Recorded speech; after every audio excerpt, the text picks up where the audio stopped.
Cornyn. Any others? Senator Klobuchar. Thank you very much, Mr. Chairman. So I want to put this in a context beyond Mr. Chipman. I led the effort for the last ATF director that actually got confirmed. You have to go back nearly 20 years. We've had one. He was from Minnesota.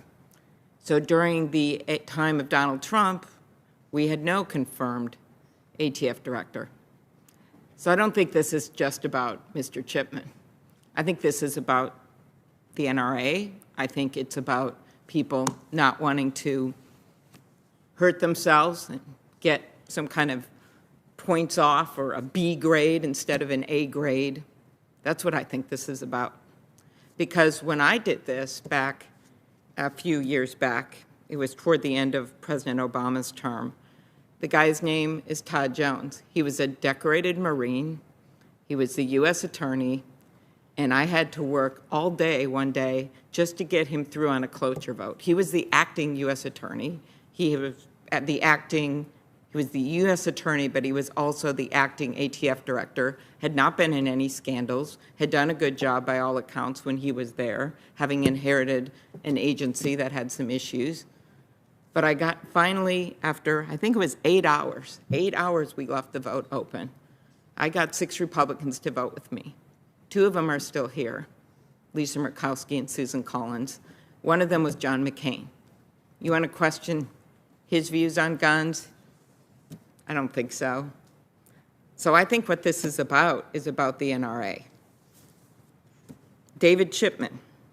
He has spent his career working to keep the American people safe. He served at the ATF for almost 25 years, more than half of the agency's existence as a special agent, field office manager, and chief of the firearms program divisions. If confirmed, he would actually be the first director to have served as an ATF special agent. So to say this is just some political appointment when it's actually the first guy that would have worked there for a long time, I think that's wrong. A lifelong gun owner, Mr. Chipman knows that responsible gun ownership and common sense safety measures go hand in hand, and his approach to gun violence stems from his belief that it is possible to balance rights and responsibilities. For many years, I have led the bill, common sense legislation, to close a dangerous loophole that allows domestic abusers to buy a gun simply when they're not married to the victims, but in fact are their boyfriends. We had a hearing on this many, many years ago, and Senator Grassley had several witnesses, very conservative witnesses, a conservative sheriff. And while they did not agree with the stalking portion of the bill, they actually agreed with closing this loophole, full stop, every single one of them. Yet, we can't even seem to get that done because of the NRA.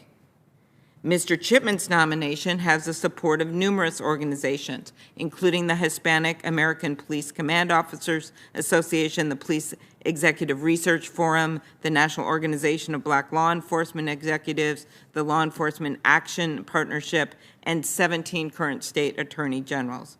His decades of experience in law enforcement make him exactly the right nominee for this critical position.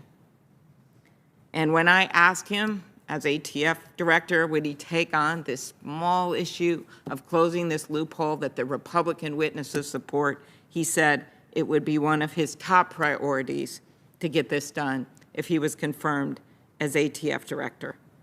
So I don't think we can just look at this nominee on some isolated island. This is a part of a whole effort, and it's political. He's not political. How we've handled the ATF has been political. Or we would have had a director under Donald Trump. We would have had a director confirmed under President Obama, and I wouldn't have had a cloture vote held open for 8 hours for a decorated Marine just to be able to have him be the only person confirmed as head of the ATF, the only person in 20 years. Thank you. Thanks, Senator Klobuchar. We'll recognize Senator Hawley now.